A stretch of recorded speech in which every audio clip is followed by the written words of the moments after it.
Isko Moreno Dumagoso.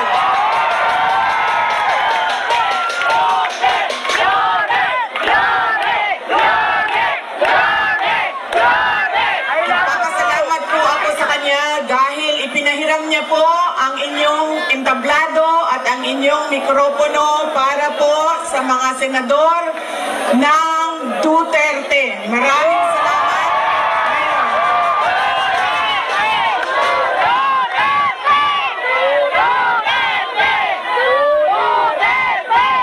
Ang sunod na pagpapasalamat ko ay sa inyong lahat, mga kababayan namin dito sa Maynila. Maraming salamat sa oras ninyo at sa pagkakataon na ibinigay ninyo sa akin at sa amin ngayong gabi na ito. Maraming salamat. I love you! Madami sa inyo ang hindi pa, wala pa na ni hapon, hindi pa na naghapunan. Marami sa inyo ang hindi pa naghapunan, hindi pa nakaluto, at kanina pa dito, mainit, pero nandito kayo para sa amin at para sa bayan. Maraming salamat sa inyong lahat. Ang susunod ko pong pagpapasalamat, mahal ko kayo, ma'am. Mahalin din natin patuloy ang ating mahal na inang bayan, ang Pilipinas. I love you, Sarah! I love you too. Sisterly love na ito, sis. Mahal ko kayo. Kaya ako nandito. Ang susunod ko na pagpapasalamat ay mula po sa pamilya namin.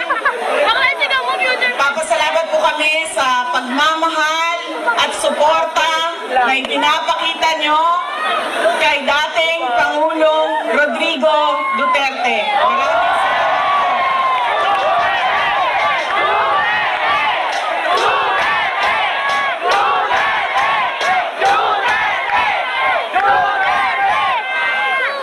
Maraming marami po sa inyo ang nag-celebrate ng kanyang birthday noong March 28, 2025 at kami po ay taus-puso nagpapasalamat at masaya dahil nakiisa kayo sa kanyang 80th birthday celebration.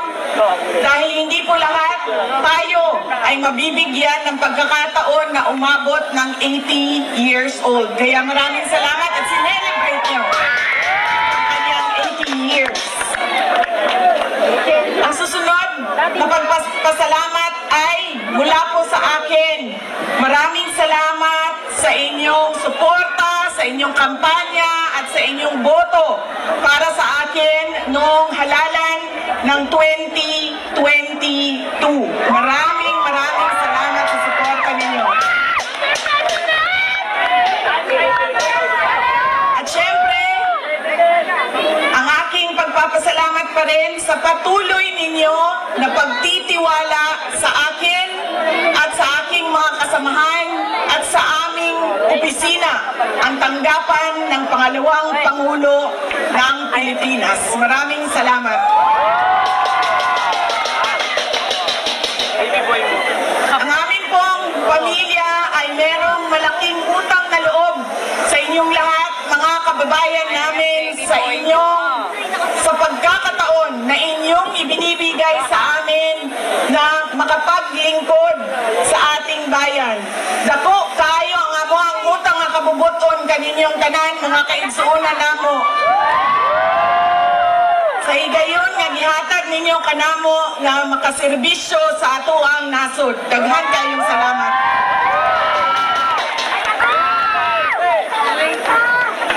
Ang susunod po ay mga kampanya po ako sa inyong lahat. Tanggalin ko lang po yung seal ng aking opisina. Palitan natin ng seal ng Office of the President.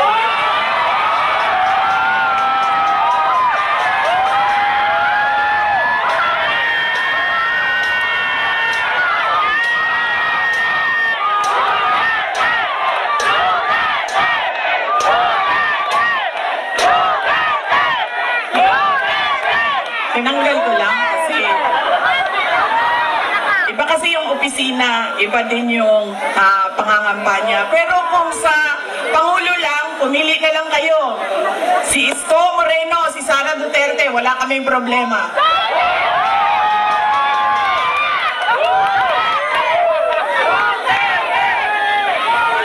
Ikaw muna ma, bago si Yorme. Ikaw muna, bago si Yorme. Hindi pa pwede Bakit ba lagi pabalik-balik o paulit-ulit ang problema ng ating bayan? Dahil po, paulit-ulit din yung ugali natin sa pagpili ng ating mga leader. Kung sino yung binoboto natin. Ngayong darating na halalan, marami ang nagtatanong, ano bang pwede naming gawin? Wala naman kaming pera, wala kaming makinarya, ordinaryong tao lang kami na nakatira sa gilid ng daan kung saang subdivision. Pero gusto namin na merong makitang pagbabago sa nangyayari at para sa ating bayan. Una po, ang ugali natin sa pagpili ng ating mga kandidato ay kung sino yung naaalala natin. Sino yung magaling kumanta, sino yung magaling sumayaw, sino yung magaling magpatawa. Yaan nang lagi nating naaalala kapag tayo ay boboto na. Hindi na natin tinatanong, ano ba ang pangako niya noon na siya ay tumatakbo? Tinupad ba niya ang pangako niya?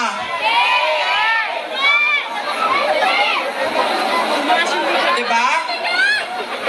Dapat tinatanong natin ang sarili natin, ano bang nagawa ng tao na ito? Nangako siya, sorry ma'am,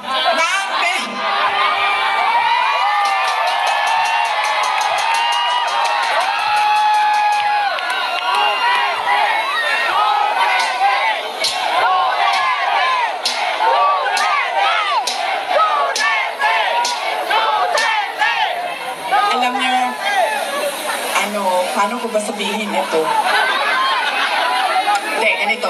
Tulad na lang na magkaibang tao kami ni Pangulong Rodrigo Duterte. Si Pangulong Rodrigo Duterte ay hindi si Inday Sara Duterte. Si Bongbong Marcos ay hindi si Amy Marcos.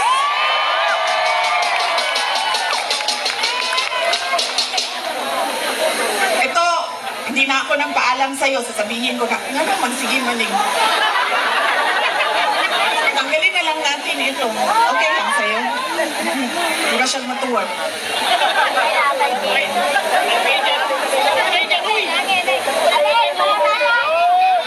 Ganyan na lang.